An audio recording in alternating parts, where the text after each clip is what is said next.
Eu acredito demais que o princípio da intercooperação tem um potencial de ajudar a todos. Muitas vezes ele é dificultado por uma visão muito mais focada no lado de competição, seja entre países, seja entre negócios, seja o que for, do que de cooperação. Mas sempre há, mesmo entre entidades, países, o que for que compitam, há a possibilidade de cooperação onde eles têm objetivos comuns. E particularmente no comércio exterior, isso existe completamente, tanto do Brasil em relação a outros países, quanto vice-versa. No caso brasileiro, eu acho que o grande desafio é que nos últimos anos, quando a gente vê a relação brasileira com os 3 grandes grupos econômicos mundiais, a gente hoje se encontra numa situação que a gente não está próximo de nenhum deles. Então, por um lado, o nosso governo teve conflitos importantes com a Europa, normalmente com questões ambientais. Então, particularmente com os 2 maiores líderes europeus, Macron e Angela Merkel, houve grandes arranca-rabos. A mesma coisa é verdade em relação à China, o posicionamento do governo Bolsonaro em relação à China, aí com outras questões, fundamentalmente mesmo a questão da vacina inicialmente, a questão do 5G, enfim, tudo isso dificultou a nossa relação com a China. Isso foi feito por uma opção em se aproximar do governo americano, que poderia até fazer sentido. O problema foi que o governo brasileiro fez isso não se aproximando dos Estados Unidos, mas se aproximando especificamente da gestão Trump.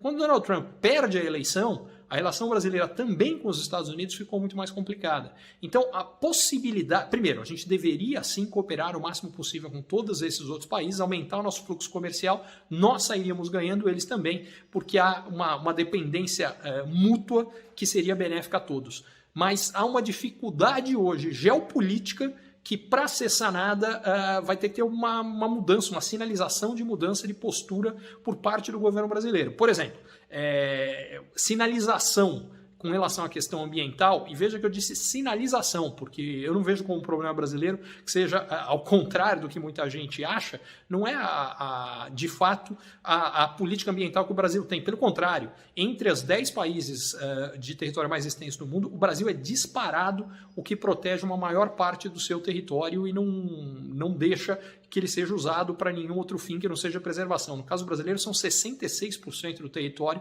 quando a gente soma as reservas florestais, as reservas indígenas, as áreas de proteção permanente, as áreas das propriedades rurais que têm que ser separadas, que não podem ser plantadas, enfim. Então a gente tem uma situação aqui, o segundo país que protege uma área maior, que são os Estados Unidos, são só 10% do território. O problema é que a política recente ambiental brasileira em relação à Amazônia, em relação ao Pantanal, passou para a opinião pública do Brasil e do exterior uma imagem de que o Brasil não cuida do meio ambiente, que é absolutamente falsa, mas é a imagem que foi criada. A gente precisa mudar essas políticas, destruir essa imagem negativa para poder ter essa aproximação para que os negócios aconteçam, e aí os ganhos são generalizados do ponto de vista dessa intercooperação que pode acontecer. E com relação à China, é simplesmente deixar claro que o Brasil tem que ser muito sério em relação às suas preocupações com segurança, seja no que for, segurança de uma vacina, segurança do 5G, mas que as escolhas serão feitas basicamente pelo que for a melhor tecnologia, independentemente de onde ela venha.